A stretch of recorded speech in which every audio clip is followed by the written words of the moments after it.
Hello viewers, welcome back to my channel Bashundhara recipe. আজকে আমি আপনাদের সামনে হাজির হলাম আরও একটি রেসিপি নিয়ে। আমার আজকের রেসিপি হচ্ছে খাসির মাংসের কালো ভুনা রেসিপি।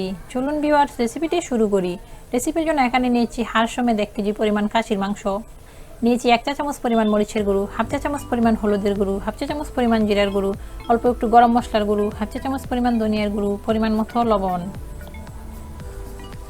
দিয়ে দিচ্ছি 1 টেবিল চামচ পরিমাণ আদা পেস্ট, 1 টেবিল চামচ পরিমাণ রসুন পেস্ট, 2 টেবিল চামচ পরিমাণ টক দই, হাফ কাপ পরিমাণ কিউট করে কাটা পেঁয়াজ, 2টা তেজপাতা, গোলমরিচ, দারচিনি, এলাচ, লং নিয়েছি পরিমাণ মতো, 1 চা চামচ পরিমাণ সয়া সস, 1 টেবিল চামচ পরিমাণ টমেটো সস, হাফ কাপ পরিমাণ পেঁয়াজ বেরেস্তা, হাফ কাপ পরিমাণ সরিষার তেল।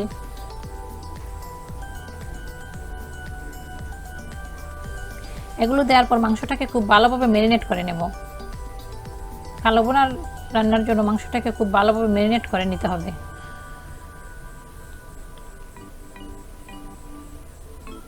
ম্যারিনেট করে আপনারা চাইলে 1 ঘন্টা অথবা আধা ঘন্টা রেখে তারপর রান্না করতে পারেন। আমি সঙ্গে সঙ্গে চুলাতে বসিয়ে দেব। চুলাটাকে জ্বালিয়ে দেব। এখন চুলাটাকে জ্বালিয়ে দিচ্ছি। 5 মিনিটের জন্য আমি হাই আঁচে দিয়ে দিচ্ছি। 5 মিনিট পর নেড়ে দিচ্ছি।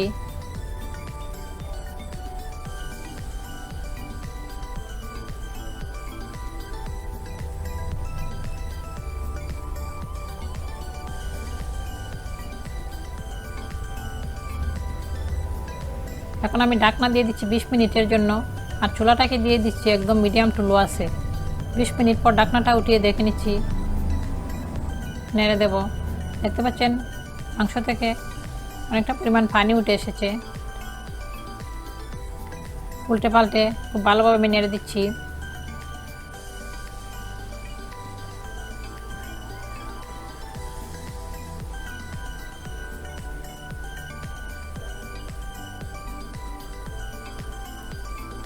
ঢাকনা দিয়ে অপেক্ষা করব পানি না শুকানো পর্যন্ত। 20 মিনিট অপেক্ষা করার পর ঢাকনাটা উঠিয়ে দেখে নিচ্ছি। দেখতে পাচ্ছেন পানিটা শুকিয়ে তেলটা উপরে উঠে এসেছে। এই পর্যায়ে আমি এখানে জল অ্যাড করে দেবো মাংসটা সেদ্ধ হওয়ার জন্য। দিয়ে দিলাম 3 কাপ পরিমাণ গরম পানি। অবশ্যই গরম পানি ব্যবহার করবেন, তাহলে মাংসটা খুব তাড়াতাড়ি সেদ্ধ হয়ে যাবে। জলটা দেওয়ার পর চুলাটাকে হাই আঁচে দিয়ে দিচ্ছি। হাই আঁচে প্রায় 40 মিনিট জাল করার পর অলরেডি আমার মাংসগুলো সেদ্ধ হয়ে গেছে, দেখতে পাচ্ছেন। এখন আমি এখানে মশলা অ্যাড করে দেব। দিয়ে দিচ্ছি রাঁধুনির গুঁড়ি 1 চা চামচ পরিমাণ, হাফ চা চামচ পরিমাণ জয়ফল জয়ত্রীর গুঁড়ি। এই রেসিপিটাতে অবশ্যই রাঁধুনির গুঁড়ি যে মশলা, এটা অবশ্যই ব্যবহার করতেই হবে। নেড়ে দিচ্ছি। ঝুলটা দেখতে পাচ্ছেন শুকিয়ে এসেছে। এখন আমি চুলাটাকে মিডিয়াম টু লোয়ের মাঝামাঝি দিয়ে দিয়েছি। 10 মিনিট আরও জাল করে নিচ্ছি।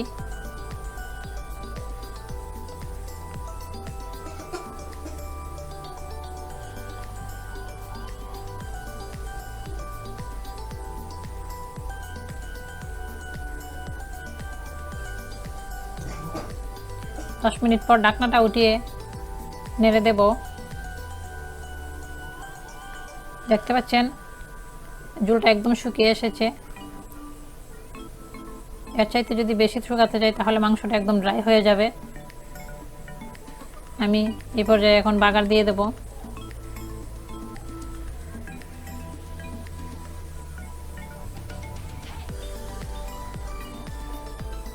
বাগারের জন্য চুলাতে কড়াই বসিয়ে দিয়ে দিচ্ছি 2 টেবিল চামচ পরিমাণ সরিষার তেল,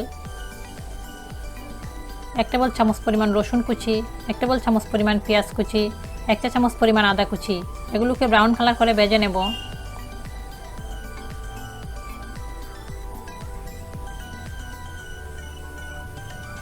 ব্রাউন কালার হয়ে গেছে।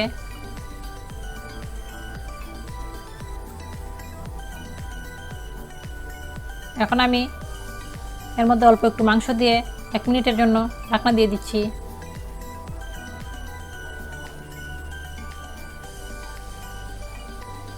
এক মিনিট পর এই মাংসটুকু আমি মাংসের সঙ্গে মিশিয়ে নেব। এভাবে বাগার দিলে মাংসের মধ্যে সুন্দর একটা ফ্লেভার আসে। ঢাকনা দিয়ে দিচ্ছি 5 মিনিটের জন্য। 5 মিনিট পর ঢাকনাটা উঠিয়ে দিয়ে দিচ্ছি কাঁচামরিচ, পেঁয়াজ কুচি, নেড়ে দিচ্ছি। নেড়ে আমি আরও 10 মিনিটের জন্য অপেক্ষা করব, পুরোপুরিভাবে কালারটা না আসা পর্যন্ত। ঢাকনা দিয়ে দিচ্ছি আরও 10 মিনিটের জন্য। কোনোভাবেই চুলাটাকে বাগারের পর বাড়ানো যাবে না, একদম আস্তে আস্তে কালারটা আনার জন্য অপেক্ষা করতে হবে।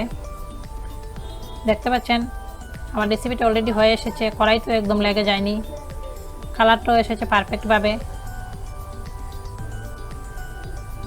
রেসিপিটা দেখার পর অবশ্যই ট্রাই করবেন একবার হলেও। চুলাটাকে বন্ধ করে দিচ্ছি, পরিবেশন করে নিচ্ছি। রেসিপিটা দেখার পর অবশ্যই লাইক কমেন্ট শেয়ার করতে ভুলবেন না। চ্যানেলটিকে অবশ্যই সাবস্ক্রাইব করবেন, আর যারা অলরেডি আমার চ্যানেলের সাবস্ক্রাইবার তাদেরকে অসংখ্য অসংখ্য ধন্যবাদ। সবাই ভালো থাকবেন। আজকের মতো এখানেই বিদায় নিচ্ছি। Bye bye.